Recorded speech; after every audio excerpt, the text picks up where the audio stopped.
Well, YouTube universe, what's going on? It's Theater Carlos. Before we get started, do me a solid. Give that like button a DDT through a table, smash the subscribe button, and ding the bell so you know whenever we go live. Alright guys, so today's video is going to be a little bit different. A little bit less goofy, a little bit less nonsensical. Alright, I get it. Sometimes it's a lot. Today's video is going to be about the election. Oh, you don't know what's coming. I'm recording this about 36 hours into the counts. Obviously, the country's going absurd right now. And I mean, maybe it's not, it's actually probably not as bad as social media makes it seem, right? But a lot of questions being asked, a lot of nonsense being said.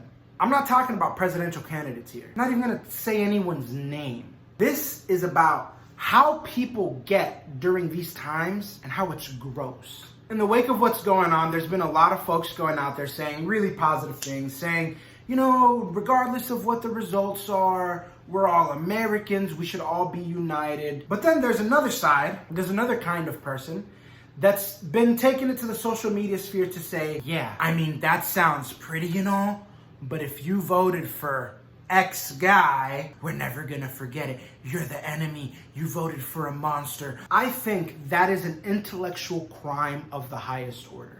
If you believe that you voted for the right person, great, good for you. Obviously, we all believe, anyone who voted believes he or she voted for the right person. That's the nature of voting, is you vote for whoever you think is the right candidate, unless you're one of the people that writes in Mickey Mouse every year.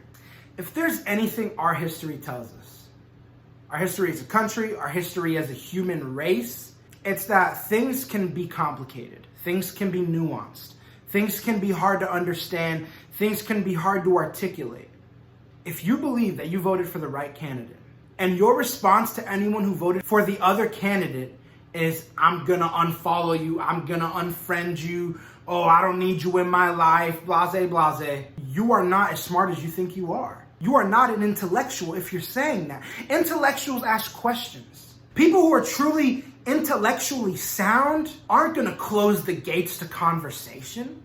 People who are intellectually sound aren't gonna shut down personal relationships because there's a difference of opinion. People who are intellectually sound probably don't care if you disagree with them. Of course, situations vary, but for the most part, the smartest ones among us aren't the kinds to go, I'm gonna unfriend you, I'm gonna block you, you're not on my friends list. That behavior is reminiscent of a brat. It's bratty, it's not intellectual, it's not productive, it's none of that. And again, I'm not even articulating whose fucking side I'm on. I'm not articulating whose side you should be on. I'm not even articulating which side is the side doing this. Because there's folks on both, let's be clear here. But the idea that you're gonna sacrifice the most intimate part of being a human being, namely our relationships with others, because somebody has a different political opinion than you, that's a way of being that I suspect you might regret one day. I mean, we're all human beings. We all deal with, as different as we all deal with the same shit. You know what I'm saying? Some different than others, I get it. But for the most part, what's the nature of life? The nature of life is to embark on endeavors that are meaningful to you, with people that are meaningful to you along the way. The idea that you would sacrifice one of those because somebody voted for low crump, it's an intellectual crime. And the worst part about it is that, assuming some of you are watching this, the worst part about it is that some of you are proud of it. In fact, I think most of you probably are. Most of you take to the social medias to let everyone know, if you voted for X, you voted against me, you voted against my right to live, you voted for blah, blah, blah, blah. I don't need you in my life. You're done. I'm done with you. I don't care about you. And you're proud of that. Because you've got 50, 100, 150, 1,000 likes on it. You're proud of that? Make no mistake, guys. Hitler had followers.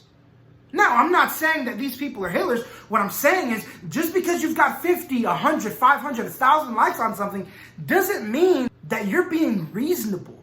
I guess the point of this video is, we're all people. We're all people, and yeah, we disagree. Actually, small little story real quick. The other day I was at my buddy's house, my buddy Rich. Shout out Rich, love you, man. I was at his house, And we learned that we disagree really heavily on some things. And we debated for like a good 90 minutes, and it was passionate, right? I got like this. I went, Richard, you don't get it? And he would go, no, bro, you don't get it. You know what I'm saying? And I mean, it was a debate. We disagreed so strongly. And then we sat down after, and we talked about our lives. We talked about what I'm up to. He talked about what he's up to. He talked to me about what he's been struggling with. I told him about what I've been struggling with. We were talking as human beings, as two brothers in the flesh. You know what I'm saying? As two friends, as two human beings, two young men sitting down talking about their feelings. After disagreeing vehemently on some pretty popular problems of today, I take pride in that. I take pride in not letting a difference of opinion be the end of a personal relationship that I have with someone.